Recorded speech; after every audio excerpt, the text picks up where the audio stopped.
দেখছো? না, এমনি বুঝছি। হ্যাঁ, হ্যালো, কথা শোনা যাচ্ছে?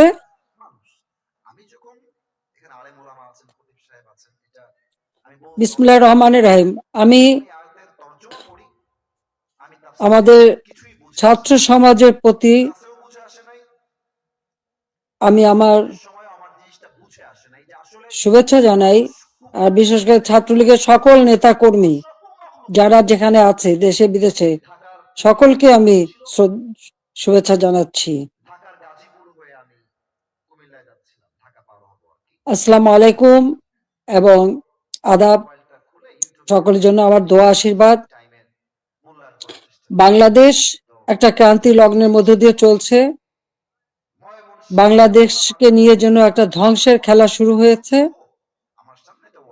যে বাংলাদেশটা সারা বিশ্বের কাছে উন্নয়নের রোল মডেল ছিল, উন্নয়নের বিস্ময় ছিল, সেই বাংলাদেশের আজকে চরমভাবে ধ্বংস করে আজ একটা জঙ্গি সন্ত্রাসীদের দেশ হিসেবে পরিণত করা হয়েছে।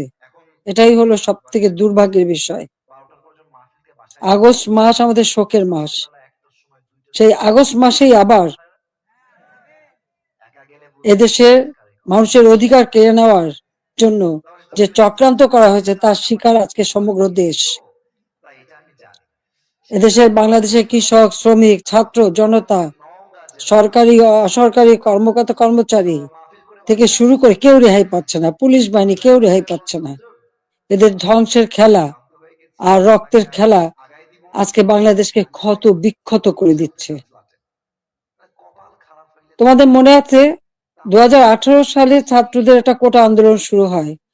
আমি তো সে আন্দোলন আমি তাদেরকে কিছুই বলিনি, বরং কোটা বন্ধ করে দিয়েছিলাম, তাদের দাবি পূরণ করেছিলাম।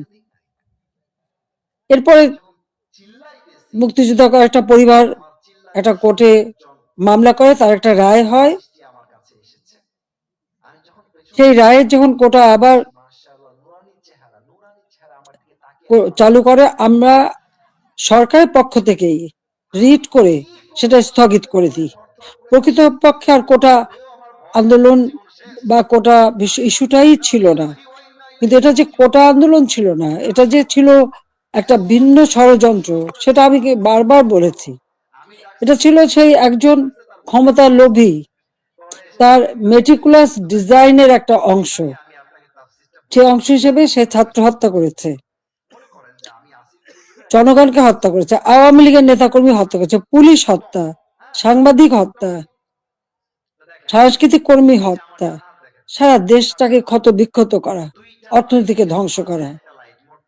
আমাদের মহান নেতা জাতির পিতা বঙ্গবন্ধু শেখ মুজিবুর রহমান তার জীবনটাকে উৎসর্গ করেছেন বাংলার জনগণের জন্য। সেই ছাত্র জীবনে যখন পাকিস্তানি শাসকরা আমাদের মাতৃভাষায় কথা বলার অধিকার কেড়ে নেয়, তারই প্রতিবাদ তিনি করেছিলেন। ঢাকা বিশ্ববিদ্যালয়ে তিনি আইন বিভাগের ছাত্র ছিলেন, আর এই প্রতিবাদ করবার জন্যই তিনি বাংলাদেশ ছাত্রলীগ প্রতিষ্ঠা করেন 1948 সালের 4 জানুয়ারি। এবং বাংলাদেশ ছাত্রলীগ তমুদ্দুন মজলিস সহ আরো কয়েকটি প্রগতিশীল রাজনৈতিক দল নিয়ে ভাষা সংগ্রাম পরিষদ গঠন করেন। সেই ভাষা আন্দোলনে আমাদের যারা শহীদ হয়েছেন, আমি তাদের আজকে স্মরণ করি। সালাম, বরকত, জব্বার যারা জীবন দিয়েছেন, রক্তের অক্ষরে বলে গেছেন আমরা মায়ের ভাষায় কথা বলতে চাই। আর এই আত্মত্যাগের মধ্য দিয়ে আমাদের যাত্রা শুরু।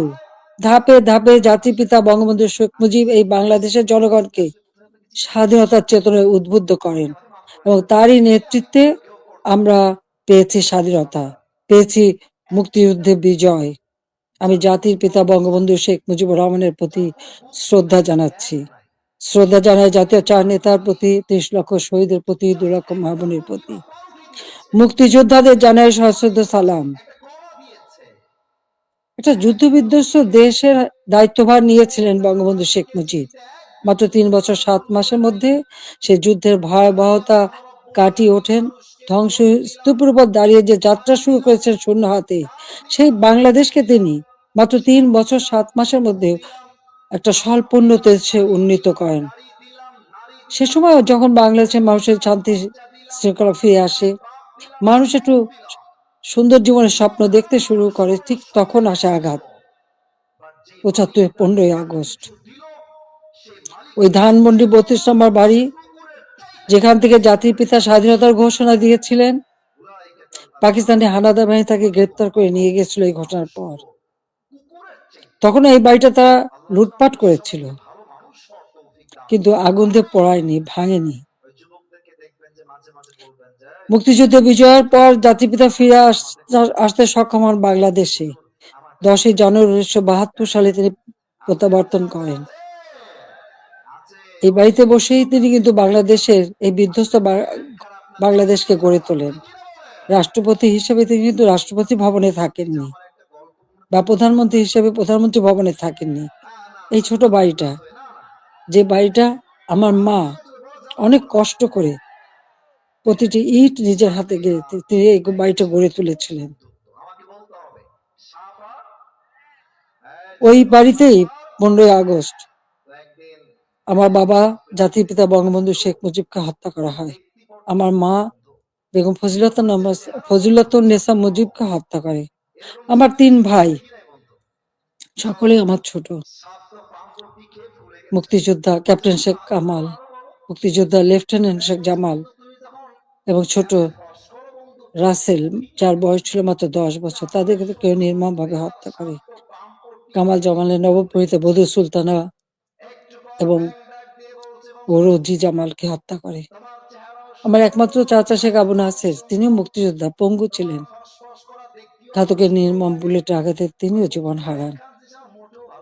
রাষ্ট্রপতি মিলিটারি সেক্রেটারি ছুটে এসেছিলেন ব্রিগেডিয়ার জামিল উদ্দিন, তাকে হত্যা করে। পুলিশ অফিসার সিদ্দিকুর রহমানকে হত্যা করে। একই সাথে যুবনেতা শেখ ফজলুল হক মনিকে হত্যা করে। তার অন্তঃসত্ত্বা স্ত্রী আরজুমনি, তাকেও হত্যা করে।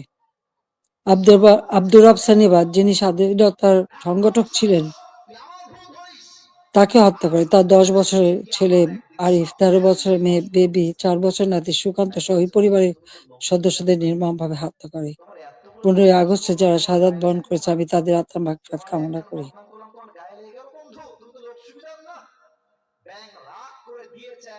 বাংলাদেশের ইতিহাসের সাথে ছাত্রলীগের ইতিহাস জড়িত। জাতির পিতা বঙ্গবন্ধু শেখ মুজিব বলেছিলেন, ছাত্রলীগের ইতিহাস বাংলাদেশের ইতিহাস। প্রতিটি সংগ্রাম, মুক্তিযুদ্ধে ছাত্রলীগের অবদান রয়েছে। 75-এর পর গণতান্ত্রিক অধিকার প্রতিষ্ঠার জন্য যে সংগ্রাম করি, সেখানেও শহীদের তালিকায় ছাত্রলীগের সংখ্যাটাই বেশি। বারবার আঘাত এসেছে, একের পর এক কূ হয়েছে, হত্যা, কূ, ষড়যন্ত্রের রাজনীতি শুরু হয়েছে। সেখান থেকে বাঙালি জাতিকে উদ্ধার করে আমরা এদেশে গণতন্ত্র প্রতিষ্ঠা করি। 15ই আগস্ট আমার ছোট বোন রেহানা আর আমি বিদেশে ছিলাম বলে বেঁচে গিয়েছিলাম। 6টি বছর প্রবাসে আমরা কাটাই। এরপর আমি সুযোগ পাই বাংলাদেশে ফিরে আসতে, বলতে গেলে অনেকটা জোর করে ফিরে আসি। যে দেশে আমার পিতামাতার ঘাতকের দল, যাদেরকে ইন্ডেমনিটি দেওয়া হয়েছিল, তাদের বিচার করা যাবে না। অর্থাৎ আমি একজন মানুষ হিসেবে আমার বাবা মা ভাইয়ের বিচার চাইতে পারবো না। সেই বিচারহীনতার সংস্কৃতি ছিল বাংলাদেশে। যে দেশে গণহত্যা চালিয়েছিল পাকিস্তান হানাদার বাহিনী, গ্রামের পর গ্রাম জ্বালিয়ে পুড়ে ছাড়খাড় করেছিল, মা বোনদেরকে ধরে নিয়ে ক্যাম্পে রেখে দিনের পর দিন পাশবিক অত্যাচার করত। সেই যুদ্ধাপরাধী যাদের বিচার জাতিপিতা শুরু করেছিলেন, তাদেরকেও কিন্তু ছেড়ে দেওয়া হয়, মুক্তি দেওয়া হয়েছিল তখন। সেই অবস্থায়ও কিন্তু আমি দেশে ফিরে এসেছিলাম একটা প্রত্যয় নিয়ে, যে আদর্শ নিয়ে, যে চেতনা দিয়ে বাংলাদেশ স্বাধীন হয়েছে। যে চেতনা নিয়ে বাংলাদেশ স্বাধীন হয়েছে, সেই মুক্তিযুদ্ধের চেতনাকে বাস্তবায়ন করা। যে আদর্শ বুকে ধারণ করে লাখো শহীদ রক্ত দিয়ে দেশ স্বাধীন করেছে, সেই শহীদের মর্যাদা রক্ষা করে বাংলাদেশের মানুষের অন্ন, বস্ত্র, বাসস্থান, চিকিৎসা, শিক্ষা, মৌলিক অধিকারগুলি নিশ্চিত করে বাংলাদেশকে একটা উন্নত, ক্ষুধা, দারিদ্র্যমুক্ত বাংলাদেশ গড়ে তোলা, যা জাতির পিতা বঙ্গবন্ধু শেখ মুজিবের স্বপ্ন ছিল। এবং সেই কাজে আমরা কিন্তু সাফল্য অর্জন করেছিলাম। প্রথমবার সরকারে এসে আমরা অনেকগুলি উন্নয়নের কাজ করি, এরপর আসতে পারিনি। আবার বাংলাদেশে জঙ্গি, সন্ত্রাস, দুর্নীতির দেশ হয়েছিল। প্রায় 8টি বছর সময় নষ্ট হয়। 2008-এর নির্বাচনে আওয়ামী লীগ এককভাবে 300 সিটের মধ্যে 233টা সিট পায়। বাংলাদেশের মানুষের আস্থা বিশ্বাস অর্জন করে সরকার গঠন করি 2009 সাল থেকে 2024 সাল। এই বাংলাদেশ উন্নয়নশীল দেশের মর্যাদা পায় যখন আমরা জাতির পিতার জন্ম শতবার্ষিকী 2020 সালে এবং স্বাধীনতার সুবর্ণ জয়ন্তী 2021 সালে উদযাপন করি, তখনই কিন্তু বাংলাদেশ উন্নয়নশীল দেশের মর্যাদা পায় এবং জাতিসংঘ স্বীকৃতি দেয়। জাতির পিতা বঙ্গবন্ধু শেখ মুজিবের সেই ঐতিহাসিক 7ই মার্চের ভাষণ, সে ভাষণও ইউনেস্কো বিশ্ব প্রামাণ্য দলিলে স্থান করে দেয়। কারণ যে ভাষণ পৃথিবীর বিভিন্ন দেশে সামরিক অসামরিক নেতারা ভাষণের মধ্য দিয়ে মানুষকে উজ্জীবিত করেছে, সেই ভাষণগুলির মধ্যে প্রায় 2500 বছরের সকল ভাষণের মধ্যে জাতিপিতা বঙ্গবন্ধু শেখ মুজিবের ভাষণটি সর্বশ্রেষ্ঠ ভাষণ হিসেবে গণ্য হয়। আন্তর্জাতিক প্রামাণ্য দলিলে তার স্থান পেয়েছে। বাংলাদেশে এখন জাতির পিতা বঙ্গবন্ধু শেখ মুজিবের ভাষণ নিষিদ্ধ করেছে, কিন্তু আন্তর্জাতিকভাবে তো তার স্বীকৃতি পেয়েছে। 21শে ফেব্রুয়ারি সারা বিশ্বে আন্তর্জাতিক মাতৃভাষা দিবস হিসেবে স্বীকৃতি পেয়েছে, যেটা আওয়ামী লীগ সরকার এসেই আমরা সেই উদ্যোগ নিয়েছিলাম এবং ইউনেস্কো কর্তৃক সেটা স্বীকৃতি পেয়েছিল। বাংলাদেশের উন্নয়ন, এটা তো শুধু একথা তো কেউ বলতে পারবে না যে উন্নয়নটা শুধুমাত্র আমরা একটি দলের জন্য করেছি। এই উন্নয়নটা সারা দেশের মানুষের জন্য।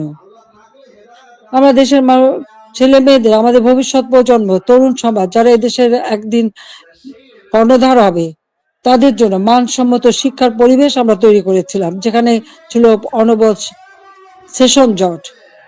সেখান থেকে মুক্ত করে আমরা শিক্ষার পরিবেশ তৈরি করি। সাথে সাথে ব্যাপকভাবে যাতে তরুণ সমাজের কর্মসংস্থান সৃষ্টি হয়, তার জন্য আমি সমস্ত কিছু বেসরকারি খাতে উন্মুক্ত করে দিই। আমাদের দেশে মাত্র একটা টেলিভিশন ছিল, একটা রেডিও ছিল, কোনো মোবাইল ফোন ছিল না, ডিজিটাল ফোন ছিল না। ডিজিটাল বাংলাদেশ গড়ে তোলা এবং টেলিভিশন রেডিওকে বেসরকারি খাতে উন্মুক্ত করে দেওয়া, ব্যাংক, বিমান থেকে শুরু করে প্রতিটি প্রতিষ্ঠান বেসরকারি খাতে উন্মুক্ত করে দিয়েছিলাম একটা লক্ষ্য নিয়েই, যে আমাদের তরুণ সমাজের কর্মসংস্থানের ব্যবস্থা হবে। সেই লক্ষ্য নিয়েই আমাদের দেশের উন্নয়নের যত পরিকল্পনা আমরা নিয়েছি, সে পরিকল্পনাগুলি ছিল একেবারে গ্রাম পর্যায় পর্যন্ত। আমার গ্রাম আমার শহর, সেভাবে যেন প্রত্যেকটা গ্রাম গড়ে ওঠে এবং প্রত্যেকটা গ্রামের মানুষ যেন নাগরিক সুবিধা পায়, সেই ব্যবস্থাও আমরা করেছিলাম। ডিজিটাল বাংলাদেশ গড়ে তুলব, প্রতিটি ইউনিয়ন পর্যায় পর্যন্ত আমরা ডিজিটাল সেন্টার খুলে দিই, সেখানে কর্মসংস্থানের ব্যবস্থা হয়। আমাদের দেশে একসময় মানুষ কোনো ইন্টারনেট ব্যবহার করতো না, আজকে 13 কোটি মানুষ কিন্তু ইন্টারনেট ব্যবহার করে। মোবাইল ফোন ছিল না, সেই মোবাইল ফোনও উন্মুক্ত করে দিই এবং এখন 18 কোটি সিম ব্যবহার হয়। এবং এর জন্য আমরা ট্রেনিং এর ব্যবস্থা করি, কম্পিউটার ট্রেনিং ইনকিউবেশন সেন্টার করে দিয়েছি, স্কুলে স্কুলে কম্পিউটার ল্যাব তৈরি করে দেওয়া হয়েছে, বিশ্ববিদ্যালয়ে বিনামূল্যে ইন্টারনেট সার্ভিস ব্যবস্থা করা হয়েছে, wifi connection, broadband connection, Bangabandhu satellite 1 আমরা উৎক্ষেপণ করেছি। আধুনিক প্রযুক্তি জ্ঞান সম্পন্ন জাতি গড়ে উঠুক, সেটাই চেয়েছি। বিজ্ঞান প্রযুক্তি বিশ্ববিদ্যালয় 96 সালে সরকার এসেই নির্মাণ করি, যাতে করে বিজ্ঞানের দিকে মানুষ ঝোঁকে, গবেষণায় প্রতি মনোযোগী হয়। কারণ বিজ্ঞানের বিকাশ ছাড়া কখনো কোনো দেশ উন্নতি লাভ করতে পারে না, সেই জন্য এই ব্যবস্থা আমরা নিয়েছিলাম।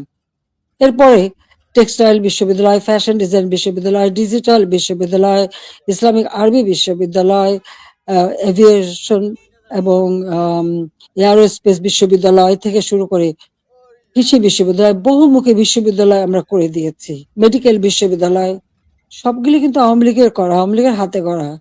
একটার পর একটা ইনস্টিটিউট করে দিয়েছি, ব্যাপকভাবে কর্মসংস্থান সৃষ্টি করেছে। পাবলিক সার্ভিস কমিশনে প্রতি বছর নিয়মিত পরীক্ষা হওয়া শুরু করে, ছেলে মেয়েরা যথাযথভাবে মেধার ভিত্তিতেই কিন্তু চাকরি পেয়েছে, কাজ পেয়েছে। কর্মসংস্থান ব্যাংক প্রতিষ্ঠা করে দিয়ে, যেখান থেকে বিনা জামানতে ঋণ নিয়ে সবাই যেন কাজ করতে পারে, কর্মসংস্থান ব্যবস্থা যাতে হয়। ব্যাপক হারে যেন বিদেশি বিনিয়োগ আসে, সেই সুযোগ আমরা সৃষ্টি করে দিই এবং সেই বিনিয়োগ এসেছে। 2009 সালে সরকার এসে আমি প্রেক্ষিত পরিকল্পনা প্রণয়ন করি 2010 থেকে 2021। যে লক্ষ্য ছিল বাংলাদেশকে আরো উন্নত করা, বাংলাদেশের মানুষের জীবন মান উন্নত করা, আধুনিক বিশ্বের সঙ্গে যাতে তাল মিলিয়ে চলতে পারে সেই ব্যবস্থা করা, এবং সেটাই আমরা কিন্তু করেছিলাম। আজকে আমাদের এটা বললে চলবে না যে মুক্তিযুদ্ধ, জাতির পিতা বঙ্গবন্ধু শেখ মুজিবের অবদান এবং গণতন্ত্র প্রতিষ্ঠার সংগ্রাম, এর সব কিছুই কিন্তু আমাদের আন্দোলন সংগ্রামের ফসল। জাতির পিতা বঙ্গবন্ধু শেখ মুজিব যদি এদের স্বাধীন না করতেন, তাহলে আমরা কোথায় থাকতাম? পাকিস্তানের একটা প্রদেশ। পাকিস্তান না বলে একজন বাঙালি কিন্তু সেক্রেটারি হতে পারেনি, একজন বাঙালি কিন্তু মেজর জেনারেল পর্যন্ত যেতে পারেনি, মাত্র মেজর হিসেবে থাকতে পারত, একজন মাত্র কর্নেল ছিল। পাকিস্তান আমলে কিন্তু আমাদের শিক্ষার কোনো উচ্চশিক্ষার সুযোগই ছিল না। এমনকি বিদেশে যেতে হলে ওই পাকিস্তানের রাজধানীতে যে বিদেশের আমাদের পাসপোর্ট এবং ভিসা নিতে হতো, আন্তর্জাতিক ফ্লাইট করাচি থেকে নিতে হতো। সেটা আমার নিজের অভিজ্ঞতা আছে। 69 সালে যখন ওই বিদেশে যাই, ওই করাচিতে যে থেকে ভিসা নিয়ে তারপর যেতে হয়েছে। কিন্তু দেশ স্বাধীন হবার পরে তো সেটা ছিল না। আমদানি রপ্তানি ব্যবসা পূর্ববঙ্গে কেউ করতে পারতো না, ওই পাকিস্তানে যেই করতে হতো। কিন্তু আমরা স্বাধীনতা অর্জন করতে পেরেছি বলেই সকল সুযোগ আমরা পেয়েছি, আমাদের ছেলেমেয়েরা উচ্চ শিক্ষার সুযোগ পেয়েছে। আমাদের মুক্তিযুদ্ধের ইতিহাস আমাদের গৌরবের ইতিহাস, আমাদের বিজয়ের ইতিহাস। এই ইতিহাসকে মুছে ফেলতে পারবে না। আমি জানি এটা মুছে ফেলার চেষ্টা হচ্ছে, সংবিধানকে ধ্বংস করা, জাতীয় পতাকা ধ্বংস করা, অনেক চেষ্টাই করা হয়েছে।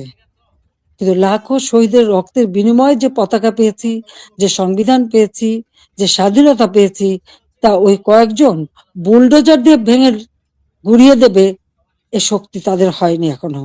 এটা তাদের দুর্বলতার প্রকাশ। তারা একটা দালান ভাঙতে পারে, কিন্তু ইতিহাসকে তারা ধ্বংস করতে পারে না। ইতিহাস কিন্তু তার প্রতিশোধ নেয়, এটাও তাদের মনে রাখতে হবে। একবার মুছে ফেলা হয়েছিল 75-এর পর, এরপরে আবার এখন শুরু। যারা এটা করছে তারা তাদের হীনমন্যতার পরিচয় দিচ্ছে। তাদের কাছে বোধহয় বাংলাদেশের স্বাধীনতাটা পছন্দ হয় না, ওই পাকিস্তানিদের মানে অধীনে থাকা আর তাদের পদলেহন করাটাই তাদের বোধহয় পছন্দ। আজকে অন্তত আমরা বলতে পারি, জাতির পিতা স্বাধীনতার পর যুদ্ধ বিধ্বস্ত দেশ যখন গড়ে তোলেন, তখনও কিন্তু ছাত্রছাত্রীদের বিনামূল্যে বই দিতেন, বিনামূল্যে কাপড় চোপড় দিয়েছেন, প্রত্যেক বাড়ি বাড়ি ত্রাণ সামগ্রী পৌঁছে দিয়েছেন। বাংলাদেশের মানুষের কল্যাণে তিনি কাজ করে দিয়ে গেছেন এবং পথ দেখিয়ে দিয়ে গেছেন। আর তারই পতাকা অনুসরণ করে আমরা বাংলাদেশ পরিচালনা করে বাংলাদেশকে কিন্তু উন্নত করেছি। আজকে আমরা বিনামূল্যে পাঠ্য পুস্তক দিতাম 1 জানুয়ারি। আমার প্রশ্ন, এবছরে কেন এখনো বই দিতে পারলো না? ফেব্রুয়ারি মাস শুরু হয়ে গেছে, এখনো বই দিতে পারেনি। অথচ কোভিডের সময় যখন অর্থনৈতিক মন্দা বিশ্বব্যাপী, তখনও আমরা ঠিক 1 জানুয়ারি আমাদের শিক্ষার্থীদের হাতে বই তুলে দিয়েছিলাম সময় মতো। তাদের পড়াশোনা, স্কুলে যাওয়া বন্ধ ছিল, অনলাইনে পড়াশোনা করা বা টেলিভিশনের মাধ্যমে একটা ক্লাসগুলি সেটা তুলে ধরা তাদের কাছে। ঘরে বসে আমার ঘর আমার স্কুল, এই কর্মসূচি বাস্তবায়নের মাধ্যমে পড়াশোনা যাতে অব্যাহত থাকে সেই ব্যবস্থাই আমরা করে দিয়েছিলাম। প্রত্যেকটা শিক্ষা প্রতিষ্ঠান একেবারে প্রাইমারি লেভেল থেকে নিয়ে শুরু করে সবগুলি কিন্তু উন্নতি আমরা করেছি। মাদ্রাসার শিক্ষার উন্নতি করেছি, স্বীকৃতি দিয়েছি, কমই মাদ্রাসাকেও আমরা স্বীকৃতি দিয়েছি, এবং অনেক মাদ্রাসা আমরা সরকারিকরণ বা সেগুলি আমরা যাতে আমাদের সব রকম সহযোগিতা পাই সেই ব্যবস্থা আমরা করে দিয়েছি। আমাদের শিক্ষা যাতে কোনো মতে ক্ষতি না হয়, প্রত্যেকটা ছেলেমেয়েরা যাতে স্কুলে যেতে পারে, প্রি প্রাইমারি শিক্ষা আমরাই প্রতিষ্ঠিত করি, এবং সেই সাথে সাথে মায়ের নামে আমরা একটা বিশেষ অনুদান পাঠাতাম বাচ্চাদের স্কুলে পাঠানোর জন্য। উপবৃত্তি দেওয়া, বৃত্তি দেওয়া, এবং উচ্চশিক্ষার সুযোগ করে দেওয়া, সেই পদক্ষেপ আমরা নিয়েছিলাম, যাতে আমাদের গরিব মেধাবী ছেলে মেয়েরা যথাযথভাবে পড়াশোনা করতে পারে। সেই সুযোগটা আমি করে দিয়েছিলাম। 4 কোটির উপর শিক্ষার্থী এই সুযোগ পেত। এমনকি বঙ্গবন্ধু মেমোরিয়াল ট্রাস্ট, আমরা যখন দেশে ফিরে আসি, ওই বাড়িটি আমরা তো ব্যক্তিগত কাজে ব্যবহার করিনি। 32 নম্বরের বঙ্গবন্ধু ভবন আমরা 2 বোন জনগণকে দান করে দিয়েছিলাম বঙ্গবন্ধু মেমোরিয়াল ট্রাস্ট করে, এবং সেখানে একটি মিউজিয়াম করেছিলাম সেই স্মৃতি রক্ষার জন্য। আর সেই ট্রাস্টের মাধ্যমে ছাত্র ছাত্রীদের আমরা বৃত্তি দিতাম, কম করে হলেও 500 টাকা, উপরে 2000 টাকা। মেডিকেল ইঞ্জিনিয়ারিং পর্যন্ত যারা পড়তো সকলের জন্য এই বৃত্তি উন্মুক্ত ছিল। 1800 শিক্ষার্থীকে আমরা বৃত্তি দিতাম। তাছাড়া অনেক দুস্থ এবং গ্রেনেড হামলা আহত নিহত পরিবার, তাদেরকে মাসহারা দিতাম। কোভিডের সময় এই বঙ্গবন্ধু মেমোরিয়াল ট্রাস্ট থেকেই 5 কোটি টাকা দিয়ে আমি ফান্ড করে দিয়েছিলাম প্রাইম মিনিস্টার অফিসে, যেখান থেকে কোভিডে যারা আক্রান্ত তাদের সহযোগিতা করা। আমরা ভূমিহীন গৃহহীনদের ঘরবাড়ি করে দিই। বঙ্গবন্ধু মেমোরিয়াল ট্রাস্ট থেকে 5 কোটি টাকা দিয়ে আমি বিশেষ তহবিল গঠন করে দিই, যেখানে জমি পাওয়া যেত না সেই জমি ক্রয় করে ভূমিহীন গৃহহীন মানুষকে ঘরবাড়ি করে দেওয়া। যাদের ঠিকানা ছিল না তাদের আমি ঠিকানা দিয়েছিলাম। এমনকি এই আশ্রয়ণ প্রকল্পের থেকে পুলিশের চাকরিও পেয়েছে আমাদের অনেক ছেলে মেয়ে, কারণ তাদের ঠিকানা হয়েছিল, আগে তাদের ঠিকানা ছিল না। 58টা জেলা ভূমিহীন গৃহহীন মুক্ত করেছিলাম। আমাদের লক্ষ্য ছিল যে আমরা সমগ্র জেলায় কোনো মানুষ ভূমিহীন গৃহহীন থাকবে না, সকলের একটা মর্যাদা থাকবে। ঢাকা শহরে বস্তিবাসীর জন্য আমি ফ্ল্যাট বাড়ি নির্মাণ করে সেখানে তাদের থাকার ব্যবস্থা ভাড়া ভিত্তিক, বস্তিতে যে ভাড়া দিত সেই ভাড়াতেই যা থাকতে পারে সেই ব্যবস্থা করেছি। আমাদের দেশের যারা সুইপার, হরিজন, দলিত শ্রেণী, তাদেরকে ফ্ল্যাট বাড়ি নির্মাণ করে দিয়েছি। এবং আমাদের বেদে কুষ্ঠরোগী, হিজড়া, প্রতিটি অনগ্রসর যারা, তাদের জন্য বিনামূল্যে ঘর এবং তাদের জীবন জীবিকার ব্যবস্থা আমরা করে দিয়েছি। বাংলাদেশে আমি যখন 96 সালে সরকার গঠন করি, মাত্র 1600 মেগাওয়াট বিদ্যুৎ ছিল। আমি 4300 মেগাওয়াটে উন্নীত করেছিলাম। কিন্তু পরবর্তীতে 8 বছর পর যখন আবার সরকারে আসি, তখন পেয়েছিলাম মাত্র 3200 মেগাওয়াট। আমরা উদ্যোগ নিই, ঘরে ঘরে বিদ্যুৎ দেব, প্রতিটি ঘর আলোকিত করব। আমাদের কথা রেখেছি, প্রত্যেক ঘরে ঘরে আমরা বিদ্যুৎ পৌঁছে দিয়েছিলাম, প্রতিটি ঘর আলোকিত করেছিলাম। আমাদের লক্ষ্য ছিল যে একটি মানুষও কুড়ে ঘরে বাস করবে না, নিদেন পক্ষে একটা টিনের ঘরেও হলেও তাদের দেব। সেটা কিন্তু আমরা দিতে পেরেছি, এবং এর পরবর্তীতে এসে সেমি পাকা ঘর আমরা দিয়ে দিয়েছি, যাতে মানুষ বাঁচতে পারে। খেলাধুলায় আরো আগ্রহী যাতে হয়, ক্রিকেট টেস্ট ম্যাচ, সেটাও আমার সময় অর্জন করা, এবং সেই সঙ্গে সঙ্গে তাদের ট্রেনিং করানো। ক্রিকেট, ফুটবল বা দেশীয় খেলা, হকি, প্রত্যেকটা খেলার সুযোগ আমরা করে দিয়েছি, এবং ছেলে মেয়ে উভয় সুযোগ পেত। আমাদের সে প্রাইমারি স্কুলে মেয়েদের জন্য বঙ্গমাতা গোল্ড কাপ টুর্নামেন্ট এবং ছেলেদের জন্য বঙ্গবন্ধু শেখ মুজিব গোল্ড কাপ টুর্নামেন্টের মাধ্যমে সেই ছোট্টবেলার থেকে যাতে তারা খেলতে পারে সেই ব্যবস্থা আমরা করে দিয়েছি। আজকে কি দুর্ভাগ্য আমাদের, আমাদের মেয়েরা ফুটবল খেলতে যে অনেক দেশ থেকে কিন্তু তারা জয়ী হয়ে এসেছে, বাংলাদেশের সুনাম করে এসেছে। আজকে আমাদের দেশে তারা খেলতে পারছে না কেন? মেয়েদের খেলার অধিকার নাই কেন, সেটা আমার প্রশ্ন। তাদেরকে কেন বাধা দেওয়া হলো?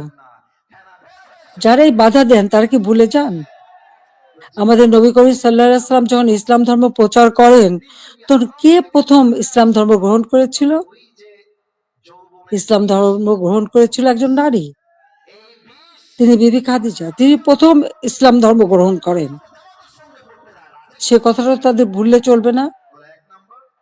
মায়ের পেটে সন্তান জন্ম নেয়, আর সেই মায়ের জাতিকে অবমাননা করা কেন, সেটা আমার প্রশ্ন। খেলাধুলা, সংস্কৃতি চর্চা, সাহিত্য চর্চা, এই সংস্কৃতি তো আমাদের অধিকার, সকলের অধিকার। এখানে নারী পুরুষের কোনো ভেদাভেদ থাকতে পারে না, আর ইসলাম ধর্ম কখনো তা বলে না। কিন্তু আজকে আমরা দেখছি শুধু মেয়েদের খেলতে যে দেওয়া হয় না তা না, শিক্ষকদের লাঞ্ছিত করা হয়। এটা কেমন ধরনের কথা?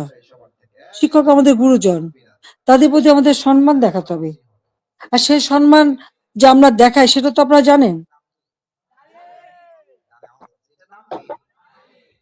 এমনকি আমি প্রধানমন্ত্রী হবার পরেও আমার ইউনিভার্সিটির শিক্ষক, তাদেরকে আমি সম্মান করতাম। আমার স্কুলের শিক্ষক যাদের সঙ্গে দেখা হওয়ার সাথে সাথে আমি সম্মান করতাম, তাদের পা ধরে সালাম করতাম, কারণ শিক্ষক গুরুজন। কিন্তু আমি জানি না এই কোটা আন্দোলনের নামে এমন একটা পরিবেশ সৃষ্টি করে ফেলা হলো যে ছাত্র ছাত্রীরা শিক্ষকদের অপমান করে, তাদের গলায় জুতার মালা পরায়, তাদেরকে গাছের সাথে বাঁধে, তাদেরকে দিয়ে জোর করে পদত্যাগ করায়। কেন এই ধরনের বেয়াদবি কেন শেখাবে বা এই শিশুদের, কমলমতি শিশুদের এবং ছাত্রছাত্রীরা কেন এই বেয়াদবি করবে? আজকে ছাত্রছাত্রীরা শিক্ষকদের বয়কট করে। এই ধরনের অদ্ভুত আচরণ আমি জানি না পৃথিবীর আর কোনো দেশে আছে কিনা। তাহলে আমরা কি পরিচয় দেব?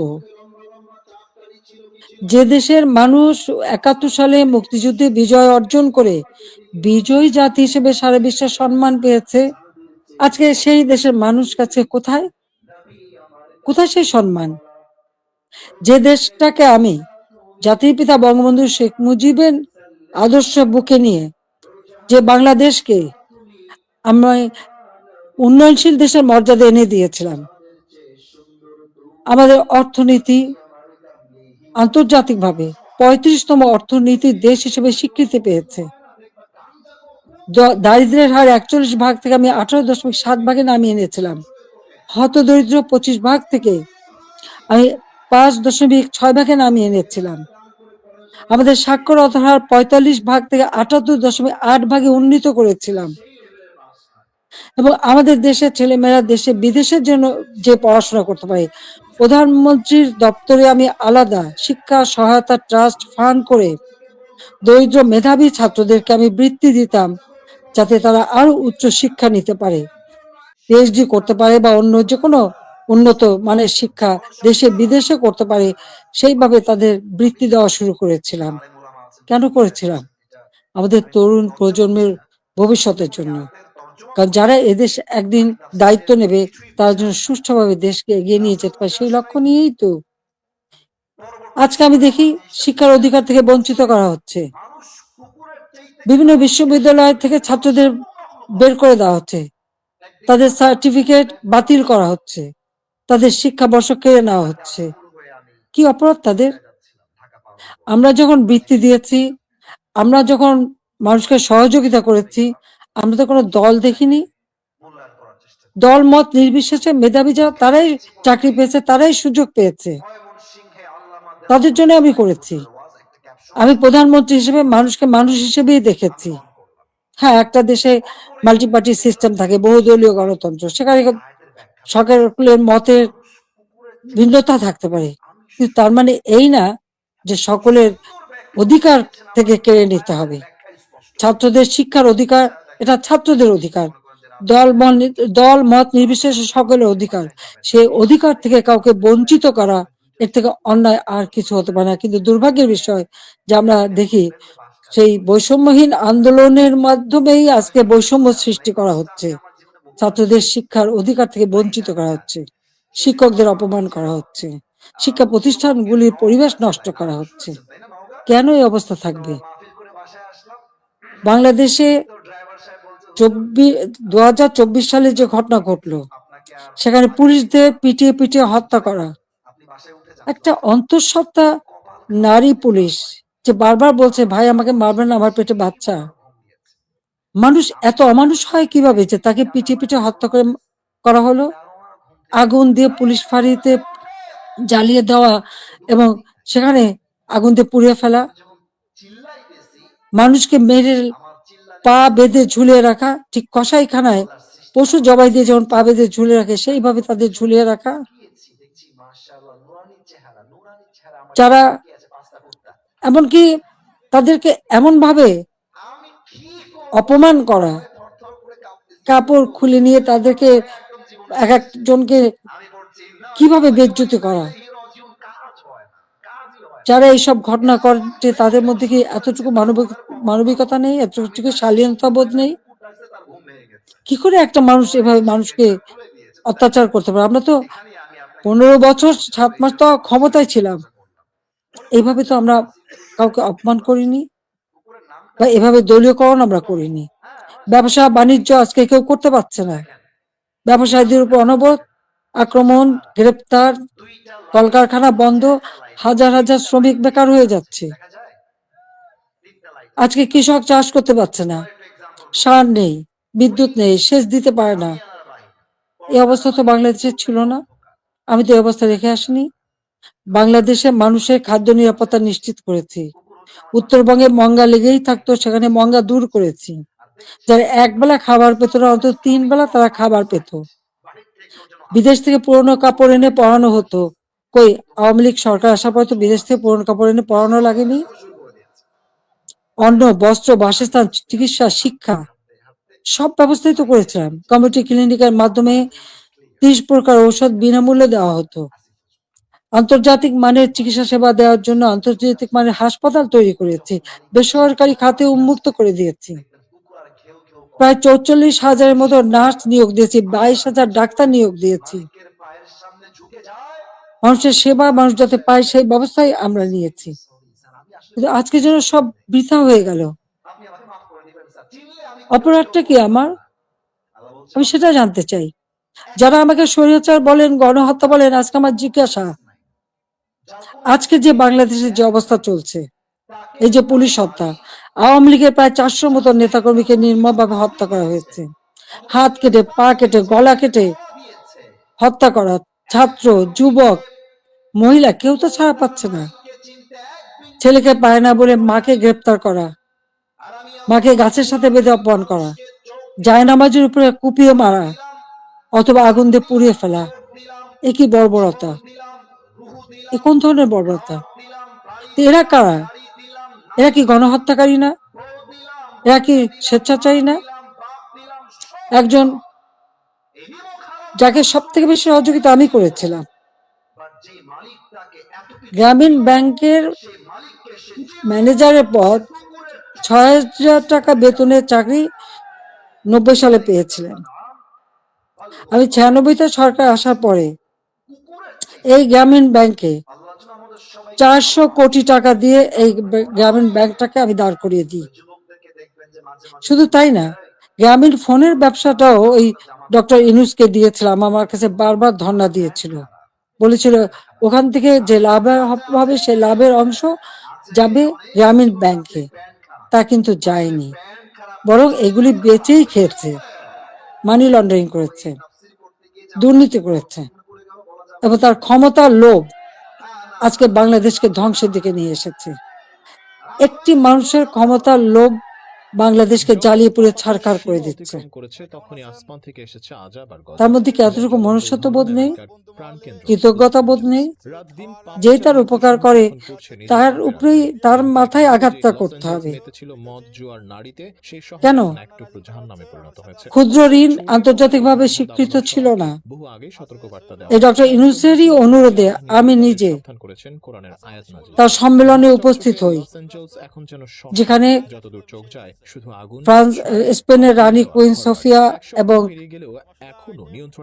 হিলারি ক্লিন্টন তারা উপস্থিত হন। আমি উপস্থিত ছিলাম বলে প্রধানমন্ত্রী হিসেবে। এবং ক্ষুদ্র ঋণ জাতিসংঘে যাতে স্বীকৃতি পায় সে ব্যবস্থাও আমি করেছিলাম। কিন্তু কত বড় বেঈমান মুনাফিক যে তার ক্ষমতা লোভ এমন পর্যায়ে চলে গেল যে সে আমাকে আর রেহানাকে হত্যা করার পর্যন্ত পরিকল্পনা করল। এবং তার বক্তৃতায় তিনি ধরা পড়ে গেছেন। বিল ক্লিন্টনের ফাউন্ডেশনে সে মোটা টাকা দেয়। আমাদের দেশে কোনো দুর্যোগ দুর্বিপাক পাকে কোনোদিন মানুষকে এক পয়সা সাহায্য করেনি, কিন্তু সেখানে তিনি মোটা টাকা দিয়েছিলেন। আপনারা দেখেছেন গত সেপ্টেম্বর মাসে জাতিসংঘ যখন যায়, সেখানে বিল ক্লিন্টন ফাউন্ডেশনে দাঁড়িয়ে ইউনূস সাহেব কি বক্তৃতা দিলেন, যে এই আন্দোলন, কোটা আন্দোলন, এটা কোনো ছাত্র জনতার আন্দোলন ছিল না, এটা ছিল তার মেটিকুলাসলি ডিজাইনড আন্দোলন, যা তার মাস্টার মাইন্ডের মাধ্যমে করা। ওই মাহফুজ আলমকে তার পরিচয় করে দিয়েছিল মাস্টার মাইন্ড হিসেবে। তার অর্থটা কি? ছাত্রদেরকে বিভ্রান্ত করা হয়েছে। আমাদের ছাত্ররা কোমলমতি, তারা ঠিক কোনটা সঠিক সবসময় তো বুঝতে পারে না, তারা ঝুঁকে চলে এসেছে। আবার আরেকজন সমন্বয়ক বলল কি, গণভবন আক্রমণের আগে বেশি ছাত্র পায়নি, তাই ফলস আইডি কার্ড করে ভুয়া ছাত্র বানিয়ে নিয়ে এসেছিল। তার মানে এদের উদ্দেশ্যটা কি ছিল? আমি আজকে জাতির কাছে এটা জানতে চাই, এবং জাতির কাছে আমি বলবো, 15ই আগস্ট আমরা 2 বোন বেঁচে গিয়েছিলাম, এটাই কি আমাদের অপরাধ? বাবা মা ভাই সব হারিয়েছিলাম, সব হারিয়েও সেই শোক ব্যথা বুকে নিয়েও ফিরে এসেছি বাংলাদেশের মানুষের কাছে। কেন? আমি দেখেছি একটার পর একটা কূপ হচ্ছে, মুক্তিযোদ্ধাদের হত্যা করা হচ্ছে, গণতান্ত্রিক অধিকার নেই, পেটে ভাত নেই, প্রতিনিয়ত দুর্ভিক্ষ, চারিদিকে হাহাকার। যে বাংলাদেশ জাতিপিতা স্বাধীন করেছিলেন, দুঃখী মানুষের মুখে হাসি ফুটাবেন, মানুষের ক্ষুধার অন্ন যোগাবেন, সকল মৌলিক অধিকার নিশ্চিত করবেন, সেই বাংলাদেশে প্রতিনিয়ত এই ক্ষমতার লড়াই, একটা অশান্ত পরিবেশ।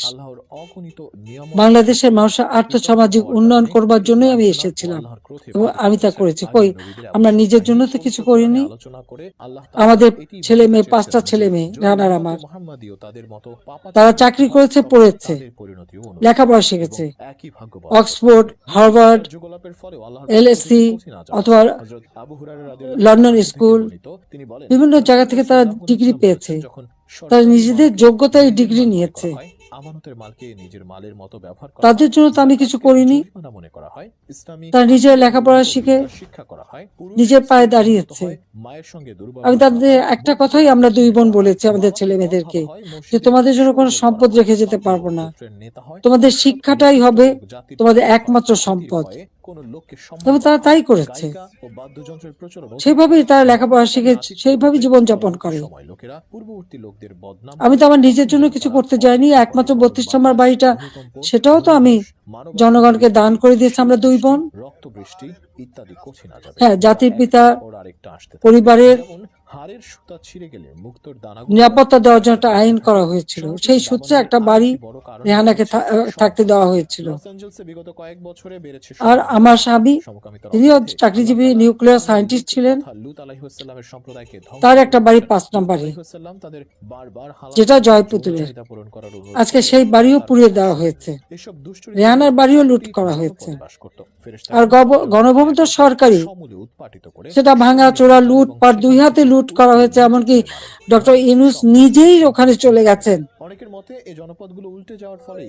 তার সমন্বয়কদের সাথে দিয়ে, উপদেষ্টাদের সাথে নিয়ে, তিনিও বোধহয় লুটপাট করতে গিয়েছিলেন। আর 32 নম্বর, এটা তো আমরা কোনো ব্যক্তিগতভাবে ব্যবহার করিনি। মিউজিয়াম সারা বিশ্বের অনেক বড় বড় নেতারা এসেছেন, রাষ্ট্রপ্রধান এসেছেন, সরকার প্রধান এসেছেন, ওই বাড়ি ভিজিট করেছেন। আজকে সেই বাড়িটা ভেঙে ফেলা হচ্ছে। কেন? বাড়িটার কি অপরাধ?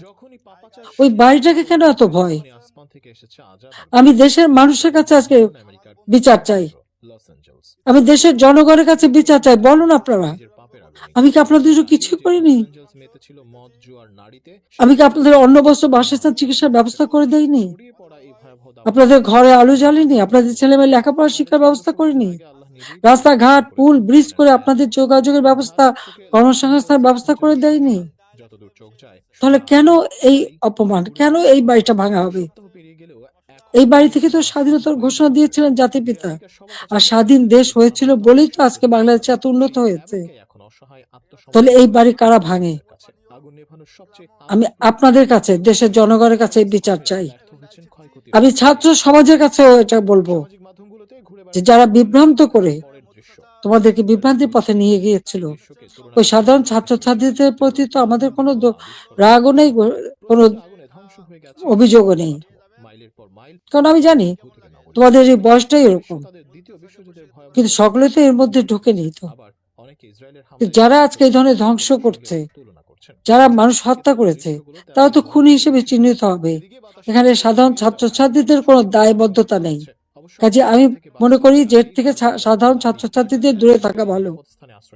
এদের ধ্বংস যজ্ঞে যেন অংশ না নেয়, বরং লেখাপড়ার পরিবেশ ফিরে আসুক, আরো উন্নত জীবন তোমরা পাও, আমি সেই দোয়াই করি। কিন্তু যে ইতিহাস আমাদের রক্তের অক্ষরে লেখা, সেই ইতিহাস ভুললে পরে নিজেদের অস্তিত্ব থাকবে না। সেই ইতিহাস ভুললে পরে আমরা বিশ্বে মাথা তুলে দাঁড়াতে পারবো না, চলতে পারবো না।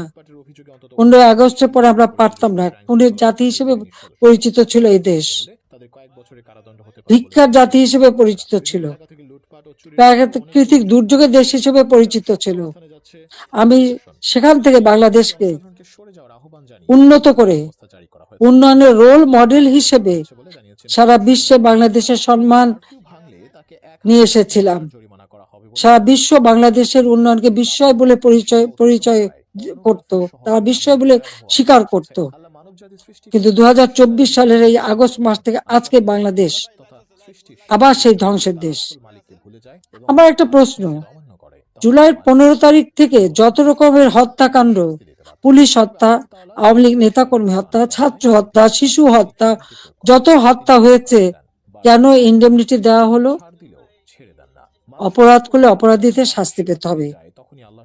যারা অগ্নিসংযোগ করা হলো, ওই মেট্রো রেল, তারপরে এক্সপ্রেসওয়ে, ফ্লাইওভার বা প্রত্যেকটা বিটিভি থেকে শুরু করে প্রতিটি প্রতিষ্ঠানে যে আগুন দেওয়া হলো, এবং সেটা সমন্বয়ক একজন বলেছে পুলিশ হত্যা না করলে মেট্রো রেলে আগুন না দিলে নাকি বিপ্লব সফলতা। কিসের বিপ্লব?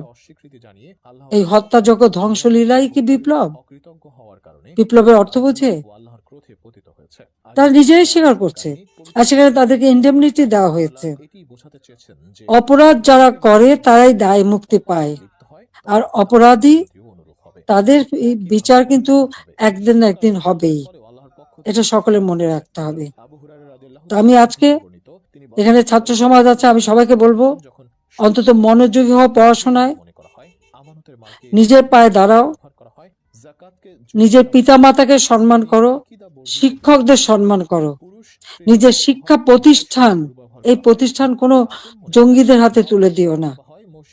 এই শিক্ষার অনেক কষ্ট করেই আমরা শিক্ষার পরিবেশ এনেছিলাম, যেখানে প্রতিদিন বোমাবাজি আর অস্ত্রের ঝনঝনানি ছিল, সেখান থেকে মুক্ত করে চমৎকার পরিবেশ করে দিয়েছিলাম, কোনো সেশন জট ছিল না। কিন্তু আজকে আবার সেই সেশন জট, আজকে আবার একটা দুঃসময় যাচ্ছে। আমাদের এই তরুণ সমাজই পারে এখান থেকে পরিবর্তন আনতে। যে চেতনা নিয়ে লাখো শহীদ রক্ত দিয়েছে, সে চেতনাকে ধ্বংস হতে দিও না, তাহলে নিজেরা বিদেশেও মুখ দেখাতে পারবে না, দেশেও না। মানুষের ধিক্কার ছাড়া কিছু জুটবে না। কাজে সকলে সাধারণ শিক্ষার্থীদের বলবো, তোমরা দেশকে ভালোবাসো, দেশের মানুষকে ভালোবাসো, মানুষের কল্যাণে কাজ করো। আর যারা জঙ্গি, সন্ত্রাসী, যারা অগ্নিসংযোগ, মানুষ হত্যা আর এই ভাঙচুর করতে পারে, ইতিহাস মুছে ফেলতে চায়, তাদেরকে ধিক্কার জানাও। আজকে আবার আমি এখান থেকে বিদায় নেব। তার আগে আমি এটুকুই বলবো, দেশের মানুষের কাছেই আমার জিজ্ঞাসা, যে যারা মানুষ হত্যা করে, যারা ধ্বংসযজ্ঞ চালায়, তারা ফ্যাসিবাদী না যারা মানুষের কল্যাণ করে, অন্ন বস্ত্র বাসস্থানের ব্যবস্থা করে, ঘরে ঘরে আলো জ্বালে, দেশের মানুষকে উন্নত জীবন দেয়, তারা ফ্যাসিবাদী, তারা স্বৈরাচার? এটা দেশের জনগণই বিচার করবেন। আমি তো আপনাদের কল্যাণে কাজ করেছি, দেশের মানুষের কল্যাণে কাজ করেছি, নিজের দিকে তো তাকাইনি, নিজের কি আছে না আছে সে তো দেখিনি। শুধু আপনাদের কল্যাণের জন্যই সবটুকু উজাড় করে দিয়ে দিন রাত পরিশ্রম করে মাত্র 15 বছরের মধ্যে বাংলাদেশকে উন্নত দেশ করেছি, উন্নয়নশীল দেশের মর্যাদা এনে দিয়েছি, যা বিশ্বে বাংলাদেশের মর্যাদা অর্জন করেছিল, আজকে সব ধ্বংস হয়ে গেছে। তবে আমি এটুকু আশাবাদী, হ্যাঁ, আমাদের যে স্মৃতিটুকু নিয়ে দুই বোন বেঁচেছিলাম, আজকে সেই স্মৃতিটুকু ভেঙে ফেলা হচ্ছে। এর আগে আগুন দিয়ে পুড়িয়েছে, আজকে তা ভেঙে ফেলা হচ্ছে। হ্যাঁ, একটা দালান ভেঙে ফেলতে পারে, ইতিহাস মুছতে পারবে না। একবার ভাঙলে আবার আমরা গড়তে পারবো। এই বাংলাদেশ আবার মাথা তুলে দাঁড়াবে, বাংলাদেশের মানুষ আবার বিশ্ব দরবারে মাথা উঁচু করে দাঁড়াবে। আল্লাহ যখন বাঁচিয়ে রেখেছেন, তো নিশ্চয়ই আবার কিছু কাজ বাকি আছে, সেটুকু করার জন্য আল্লাহ বাঁচিয়ে রেখেছেন। নইলে বারবার কেন মৃত্যুর হাত থেকে বেঁচে আসবো? মানুষের দোয়া, উপরে আল্লাহ রাব্বুল আলামিন ওই গ্রেনেড হামলা, গুলি, বোমা সব জায়গা থেকে তো আমাকে রক্ষা করে নিয়ে এসেছেন। এবারেও তো সেই একই অবস্থা। এবারে তো একটাই লক্ষ্য ছিল, তার মেটিকুলাস ডিজাইনই ছিল ইউনূস সাহেবের আমাকে দুই বোনকে হত্যা করা। তারপরেও কিভাবে আল্লাহ আমাদেরকে রক্ষা করেছেন। কাজেই আবার বাংলাদেশ ফিরে আসবে, মুক্তিযুদ্ধের চেতনায় গড়ে উঠবে। শহীদের রক্ত কখনো বৃথা যেতে পারে না, এটাই আমার কথা। আমি ছাত্রলীগকে ব্যান্ড করেছে, ছাত্রকে ব্যান্ড করার কোনো অধিকার নেই, কারণ ইউনূস সাহেবের ক্ষমতা দখল সম্পূর্ণ অবৈধ, অসাংবিধানিক। অস্ত্র অর্থের জোরে মানুষ খুন করে, মানুষের লাশের উপর পাড়া দিয়ে সে ক্ষমতা এসেছে। এভাবে অন্যায় করে যারা ক্ষমতা আসে, এই ক্ষমতা কিছুদিন ভোগ করতে পারে, কারণ নিজে ট্যাক্স দেবে না, মানুষের উপর ট্যাক্সের বোঝা চাপাবে, ভ্যাট বসাবে, জনগণের ভাত দিতে পারবে না, পুলিশের পোশাক বদলায়, পাকিস্তানিদের পোশাকের সাথে মিলিয়ে পোশাক পরায়। কৃষক চাষ করতে পারে না, সার পায় না, সেচ পায় না, শ্রমিক কাজ পায় না, শ্রমিকদের বেকার করে দেয়, অথচ নিজের অর্থ সম্পদ ঠিকই আছে এবং অর্থ পাচার করা অব্যাহত রেখে দিয়েছে। কাজে এ অন্যায় আল্লাহ রাব্বুল আলামিনও সইবে না।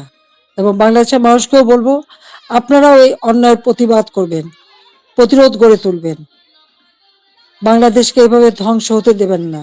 আমি আছি আপনাদের পাশে, আমি যত দূরেই থাকি না কেন, আমার মন আপনাদের সাথে আছে, আর আপনারা আমার মনের ভিতরে আছেন। বাংলার জনগণকে নিয়ে তো সব শোক ভুলেছিলাম, বাংলাদেশের মানুষকেই তো একটা নিজের পরিবার হিসেবে আমি নিয়েছিলাম, আর সেইভাবে নিজের ছেলে মেয়েকে স্নেহ বঞ্চিত করেছি, কিন্তু আপনাদের জন্য দিন রাত পরিশ্রম করেছি। কাজে আমি আপনাদের কাছে বিচার চাই, আর আপনাদের সহযোগিতা চাই, যে এই ধ্বংসযজ্ঞ থেকে যেন বাংলাদেশ মুক্তি পায়, এই দমবন্ধ করা পরিবেশ থেকে যেন বাংলাদেশের মানুষ মুক্তি পায়, বাংলাদেশের মানুষ যেন জীবনের নিরাপত্তা পায়, শান্তিতে চলতে পারে, সেটাই আমাদের কামনা, সেটাই আমরা চাই। কাজে আজকে যারা এই ধরনের দুর্বৃত্ত পরায়ণ করছে, এই দুর্বৃত্তদের হাত থেকে দেশকে রক্ষা করতে হবে। তার জন্য সকলকে ঘুরে দাঁড়াতে হবে, প্রতিরোধ গড়ে তুলতে হবে। আসুন সকলে মিলে আবার আমরা আমাদের দেশকে মুক্তিযুদ্ধের চেতনায় গড়ে তুলি। ইনশাল্লাহ 2041 সালের মধ্যে বাংলাদেশ ক্ষুধামুক্ত, দারিদ্র্যমুক্ত, উন্নত, সমৃদ্ধ, স্মার্ট বাংলাদেশ হিসেবে গড়ে উঠবে, এবং সেটা আমরা করতে পারবো ইনশাল্লাহ। জয় বাংলা, জয় বঙ্গবন্ধু, বাংলাদেশ চিরজীবী হোক। ছাত্রলীগকে ধন্যবাদ আজকে এই সুযোগটা করে দেওয়ার জন্য। তোমরা ভালো থাকো, তোমাদের দোয়া করি। সেই সাথে সাথে সকল ছাত্র সমাজ, তাদের জন্য আমার দোয়া, আশীর্বাদ রইল। সবাইকে আবার বলবো, মনোযোগ দিয়ে লেখাপড়া শেখো, দেশকে ভালোবাসো, দেশের মানুষকে ভালোবাসো, দেশের কল্যাণে কাজ করো। আমার দোয়া আশীর্বাদ সবসময় তোমাদের জন্য থাকবে। খোদা হাফেজ। জয় বাংলা, জয় বঙ্গবন্ধু।